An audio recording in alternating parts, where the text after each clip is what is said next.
Welcome, everybody, to the 12 o'clock show with Mayor Joe. It's great to be back in studio, so to speak, after our little field trip last week. Joining me today is Reynoldsburg Service Director William Dorman. Thanks for coming. Thanks for having me. Yeah, it's always easy when I tell him he has to show up. So I'm here anyway. It works out well. So first of all, tell everybody what exactly does a service director do? So we kind of run what I always call the nuts and bolts of the city. So everything from the water that, when you turn on your faucet, to the sewer when you flush your toilet, to the street lights that come on at night when you're driving, to the streets. We also do the building department, which is any kind of permit you need, whether it's for a deck, a fence, or say a large commercial type development that's going to occur. We handle all those aspects. So really kind of everything that makes the city run, including even traffic signals, signs, kind of a really integral part of the city, making sure it functions, snow plowing in the winter. One thing we'll probably talk about maybe will be a leaf program too that we're going to be kicking off for the first time this year in a couple weeks that we're excited about. That's kind of the nuts and bolts of it. It really is. It is the nuts and bolts of everything because it touches on all of it, and it's usually like nobody knows what the service department does unless something goes wrong, and then that's when the phone calls start coming. One big thing that we always talk about every year is roads, and so this year we did, in addition to the Wagner Road project, which we'll talk about later, we did two different projects for roads. So tell us how we're at with the first part and the second part. So the first part is done. One of the things that we try to do is look at all the roads in the city. I mean, obviously we have our main thoroughfares, which for the most part we've been lucky to get a lot of funding to do a lot of road work on those, such as Main Street, Taylor Road a few years ago, soon to be, as we're talked about, Wagner, eventually hopefully Summit. But one thing we're really trying to focus on in the next few years is going to be residential streets. And this year was another strange thing. We don't have a lot of alleys in the city, but we had alleys in the historic area of Reynoldsburg that had been left in kind of disrepair for many, many years. So we were able to repair and restore several of those alleys, east of Lancaster and north of Maine. There's a few alleys back there. And then we also did some enhanced crosswalks around the school over near Renton to improve, hopefully, visibility and pedestrian access to the campus. This fall, actually starting next week, we will be starting another program, which is only a few streets in Licking County. It's about, I think, 6 streets in Licking County, five courts in one street. Five courts in one street. The nice thing about this is it's really just mill and pave, so it doesn't involve a lot of repairing the subgrade or the base of the road. So technically, we're hopeful that our contractor will be in 1 week doing the curbs and next week doing the pavement, and we're done. Yeah. That's the nice thing about these programs this year. If we can find programs like that, the overall impact to residents or motorists is very minimal, easy projects to do. Yeah, I think that's one thing that, when it's just the pavement just that is not hard to do and it's not time consuming. But when you throw curbs in, or if you have to go that much deeper into the subgrade and all of that, it becomes something else. Correct. So we're doing that this year with some Licking County funds, and then we're in the stages for next year's planning. So we're waiting on one additional report to come back, and then we're going to work with the auditor's office to figure out what kind of budget we have for next year. And I guess the best way to put it is good curbs, bad roads is what we're looking at for next year. Correct. I mean, the curbs, as we mentioned earlier, are probably the most expensive part of a road project. So what we're going to be doing is we have some data now that we're in the process of analyzing to see. We're hopeful that we can pick out a lot of streets where we really don't need to do a lot of curb work, where we can just come in and mill the pavement and pave it. We get a lot more bang for our buck, I guess you could say, in that way. But also, just for longevity purposes, it's a better way to use our money and allocate our resources. What we might look at then the following year would be a program strictly just for curbs. So what we do is try and get ahead of ourselves, get the curb work done a few years in advance, and then come and do the milling and paving. Yeah. So the other thing that kind of goes along with that part is Wagner Road and the LEAF program that you kind of mentioned. So let's talk about the LEAF program first, because that's that's a brand new thing, and we want to make sure people are as aware of it as possible. We had a meeting earlier today. The information is out on our website. It doesn't give any specific dates just yet. Correct. So kind of tell us what should everybody expect if I'm a resident and I have trees that leaves fall. Yes. What am I looking to do? So if you have leaves and you want to not have to bag the leaves, what you can do is simply take a leaf blower or even put them on a tarp, break them to a tarp. If you have kids, bring them out to the curb. Do not put them in the street, but place them just behind the curb, and they can be piled up along the frontage of your house there. Typically, we like to keep them about 2 feet high, and so you can still see when you're pulling in and out of driveways and your neighbors can see. That's really all you have to do is you have to get them out to the curb, and then we will go along and you actually be able to track it similar to what we do with our snow plows. So if you were following the city's website last year, you could actually get on there and see where our snow plows had been. The same thing with the leaf program. You're going to be able to track where our leaf vacs have been. So hopefully this year we plan to hit the city at least twice. Leaf programs are very funny because it's all weather dependent. So if we get a mild fall, the leaves may not fall until late in the winter, and sometimes it will take a snow or a heavy freeze to even get them to come off the trees. But our goal is to hopefully start this, like we said, in a few weeks and be done by the end of December. The reason we have to be done by December is because we have to convert those trucks into snow plows. Yeah. So we have to be ready just in case, even if there's no snow coming or on the ground, we need to be ready. Well, the Farmer's Almanac said there's tons of snow. Lots of snow this year. So we'll see. Well, it's exciting. This is something that I know a number of members of council have kind of wanted to look at. Aaron Hill specifically had mentioned this. So it is happening. We are going to do it. And again, check it out on the website. Other than that, the other fun story is Wagner Road. Yes. In case you did not know, there is construction on Wagner Road.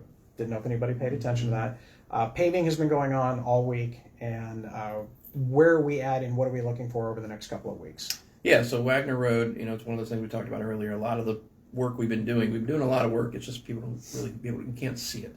It's the underground work. It's the new improved storm sewers. It's the new water line. Now people are starting to see what will actually become the finished product.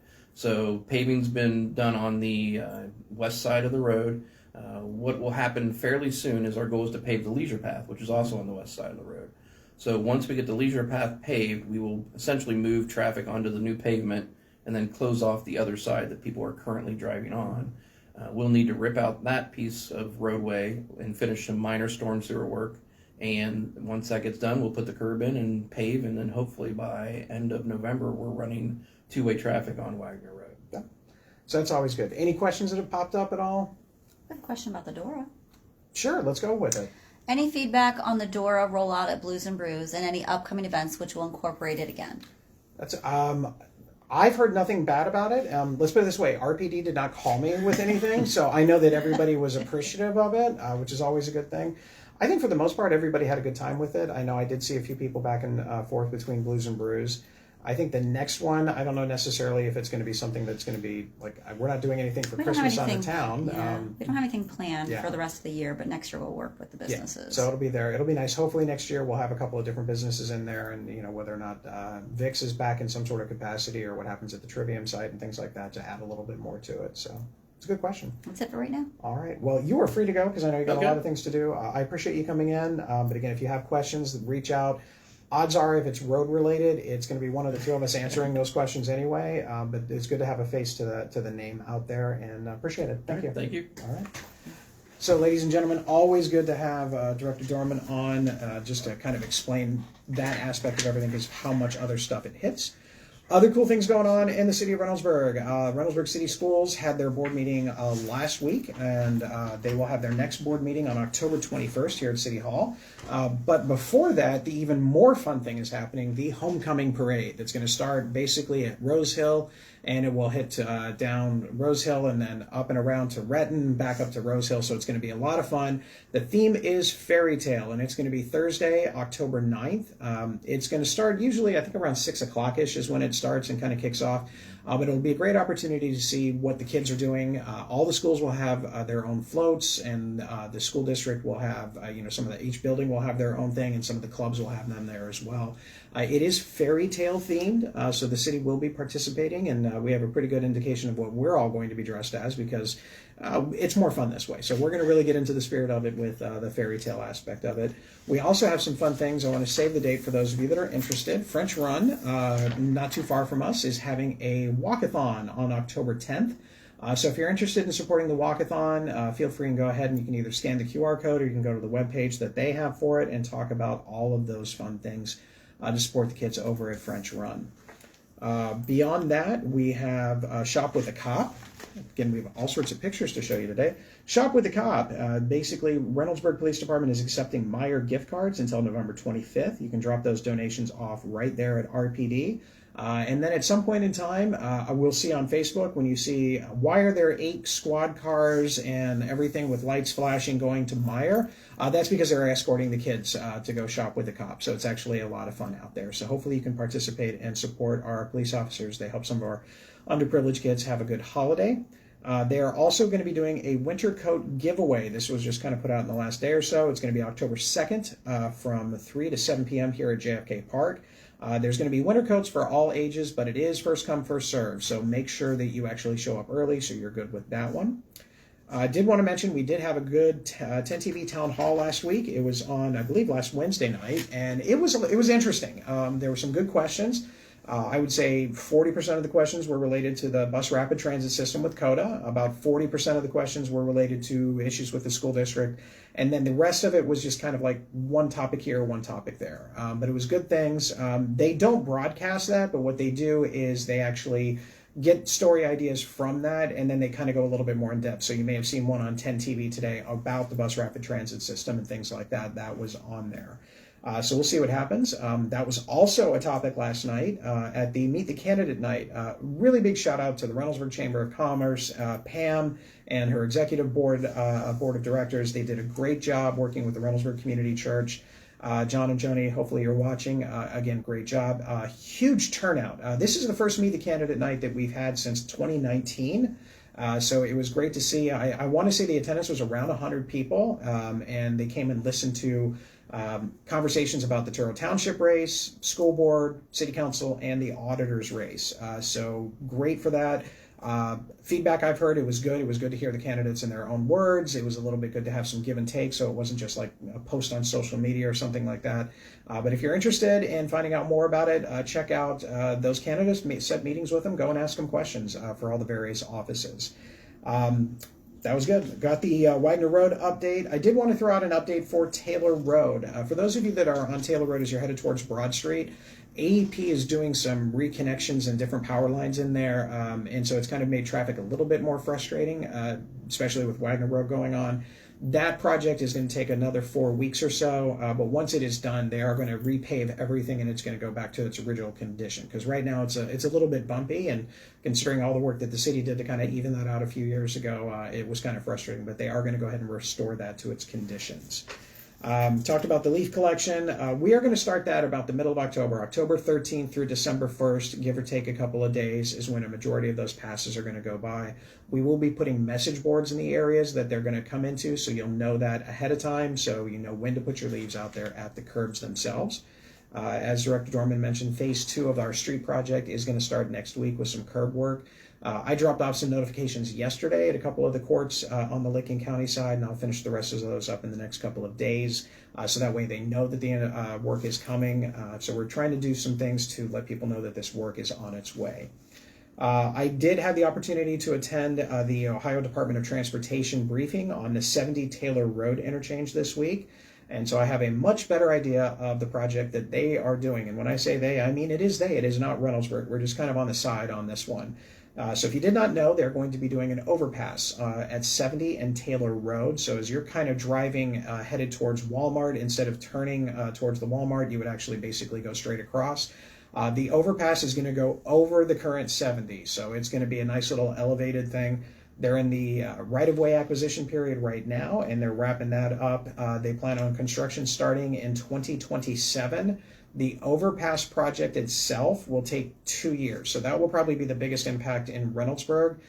Probably won't notice too much of a traffic disruption at that point in time, but once that bridge is done, the rest of the phasing is on the other side in the Violet Township area, where a lot of that work is going to be done on 204 and things like that. We do have a meeting set up with our engineering firm to address the Taylor and Palmer intersection. We're going to work with our partners in Etna Township, which is always a lot of fun. And we're going to kind of figure out what that intersection looks like, because that Taylor and Palmer, again, is in Etna Township, but we know when people are coming off the expressway, we want to make sure that we take care of those things. I don't know what the timing of it is. I'm going to assume that the recommendation is going to be some sort of a roundabout. We're not sure yet. We'll wait. But the question is, do we do the construction at the same time? Do we do it after? How do we, what's the best thing overall? So we'll listen to the experts on that one. But it's going to be a lot of fun because nothing is more fun than road construction. Got some other cool things coming up. September 26th, the nighttime Livingston House tour from 9 p.m. to 12 a.m. On Friday, October 10th, during the football game for the high school kids, we're going to have the adult prom at Eastside Brewery. That's going to be from 6 to 9 p.m. You do need to get tickets in advance, but don't worry about it. Kings and queens will be crowned at that. So if you missed out on that opportunity in high school, you never know. Maybe this is your opportunity to relive a little bit that high school glory right here at Eastside Brewery. We are also accepting applications for the Mel Clemens Community Service Award. If you know somebody who is dedicated to the community and has worked in the community for a number of years, this is your opportunity to go ahead and nominate them and recognize them for their achievements. You can check out the nomination form and even look at some of our past winners, like April Darling, the first winner of the award. You can check that out as well on our website. Any questions, comments, anything popping up? Any Taylor and Maine updates? Taylor and Maine as far as... Obviously the sewer more like closer. Probably, yeah. The sewer line I know is complete, and so they have to wait X amount of days to make sure that everything is settled. Then they'll do some pressurized testing. Right now, what they're working on for that sewer extension is all restoration. So they're going to be flattening everything out and reseeding and moving the fence back to its original position. If that's what you're talking about. If you're talking about Taylor and Maine as far as traffic light sync, most of those issues are at that Taylor and Palmer intersection. But if it's something more, just drop it in the chat and we'll address it if that's not what you're referring to. All right, we have a development update. We're all kind of enjoying the opportunity to go out to Einstein's Bagels this morning. So they're open and they've been open. So now we're officially open. So go ahead and check them out. And they're actually doing a kind of a collaborative fundraiser today for Helping Hands. So for Helping Hands Food Pantry, if you donate $5 in cash, that'll go to Helping Hands Food Pantry. And then, you can also go ahead and enjoy yourself at everything that Einstein's Bagel has. That's our development update. Do have a couple of cool stories to kind of talk about. The first one is on Friday last week, I had the privilege to be invited to the National POW and MIA Recognition Ceremony. So this was at the VFW on Wagner Road. And amongst the stories that you hear when you talk to some of our veterans and how important this particular thing is the idea of not letting anybody get left behind. But depending on the conflict and the circumstances, sometimes that's just not an option, that sometimes things are left behind. But we did hear a very personal story from Mayor McPherson's former wife. She was here and she was talking about her nephew.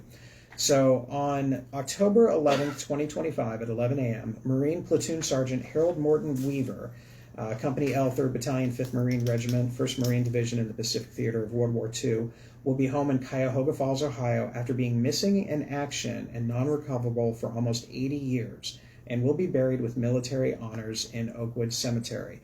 It has been an area where it's a process. It's finding the remains, testing them for DNA, and they were able to find that, and they're going to have this ceremony, and it brings a sense of closure to this particular thing. So when we talk about our soldiers that have fought overseas and those that were not able to come back, now this is the opportunity, and groups like this will come in and do it and recognize them. And it was cool because it was a great connection with Karen to come in and actually talk about that particular thing. I do encourage those of you that are out there to come in next year. We'll try and remember to promote this a little bit more, because Wagner Road will be done at that section by then, and so that'll be something that we can work with. But just an opportunity to honor those that were there. Cannot express, what their sacrifice has been as they served in the active duty, and to recognize those POWs and MIAs. So I appreciated being included in that. We also have our rescheduled. If you noticed last week, we talked with Ruvain, who was going to be doing the Pine Quarry Unplugged concert, but the rain kind of changed the plans on that one. I think the rain and wind was going so bad that they knew that wasn't going to happen, but they have rescheduled to this Sunday at 6 p.m., just kind of right off the area where the parking set is. Ruvain will be out there again, so hopefully you can check that out. And now we get to talk about my fun things. We've got our community Halloween party and weekend Halloween weekend events. We have Dean Arnold, who actually we're trying to get him to fit in on the show. So we may have him as a guest in the next week or so to have him come in here and talk a little bit about what he's doing. We're going to have 2 massive, cool pumpkins that are going to be carved by him and his all-star team. So we'll have him in there. We also have got Scarecrow City stuff that is being set up. So if you're interested in that, please go ahead and work with our department and try and figure out if you would like to participate in that. That's going to be basically the big focus is on the 18th and 19th. Obviously, that is our Community Association Halloween party. We're really technological. We have paper. So we'll have that on there. Again, you're going to have a tree trail, DJ, games, all sorts of things on the 18th from 5 to 8 p.m. We're going to have some dinosaurs, and the Jurassic Park vendors are going to be back. We'll have Haunted Vendor Valley from 4 to 8, so that's going to be there. And then the next day we'll have the Spooky Pet Parade on October 19th from 1 to 3, so that way our pets can kind of participate in everything. Any comments, questions, anything like that? We do have one. It says, when will work start on housing projects at the old PNC site? Sorry about that, Wave. Through engineering, it's through all the planning and zoning. If they're able to get it done, I know they want to get it done started before the end of this year, and if not, it'll be pretty much as the weather breaks next year. But I think the goal is to try and get something started as soon as, I would say, November-ish. We have a meeting with them in 2 weeks, and that's when I'll have a better idea about it. Good question, though. Next to that, we have Trick or Treat Night, Thursday, October 30th from 6 to 8. And it is rain, shine, weather, snow, sleet, hurricane, whatever the case may be. Trust me, the kids are perfectly fine with it. But it's going to be there. It's on Thursday, so that way we can make sure we have enough police on the streets to kind of monitor traffic and things like that. And then you can work off all of your Halloween candy on Thursday and Friday, and you can work that off on Saturday at the Super Braxton 5K. It's going to be at the Summit campus. Kids run is at 9 a.m. and everyone else runs at 9:30, so that's always a good thing. With that, that's basically what we've got. The rest of us here at City Hall are getting prepped up for our Diwali Festival, which is on Saturday, October 4th from 2 to 8 p.m. It's going to be a lot of fun. And next week, Councilman Boone Paccarel is going to be here to talk more with us about that event, what to expect with it. It is open for everybody. You, me, 8 to 10,000 of our closest friends are going to be there. It's going to be a lot of fun. There's going to be music. There's going to be food. There'll obviously be vendors there, things like that. But it's a great way to embrace the cultural heritage of those that are our friends and neighbors all the way throughout Reynoldsburg. So I'm looking forward to it. All that stuff. Oh, last thing, forgot. Reynoldsburg Community Association is partnering with the Masons. This weekend we have our Masons Breakfast. The last Saturday of every month, the Masons have a breakfast in support of Special Olympics. And the Community Association is looking for people to help kind of share the burden of all the fun things that they do, whether it's the 4th of July parade or the community Halloween party, and obviously Christmas on the town. So if you want to find a way to get more involved in the community and participate, the Community Association will be there. So come on out. You don't have to have breakfast for this, but you'll want to have breakfast for it because it's always good food. Special thanks to the Masons and the Community Association for all that they do for our community as well. With that, any other questions? Last second, did we find out anything on the Main Street and Taylor to follow up? So hopefully that was it. If not, I'm pretty sure you know how to get in touch with me. So we will be back next week again here with Councilman Boone Paccarel to talk about Diwali and all other fun things. In the meantime, everybody, stay safe, stay respectful. If you haven't registered to vote yet, please do so. Early vote does start in about a week and a half. And everybody else, have a wonderful time and put your shopping carts away. We'll see you.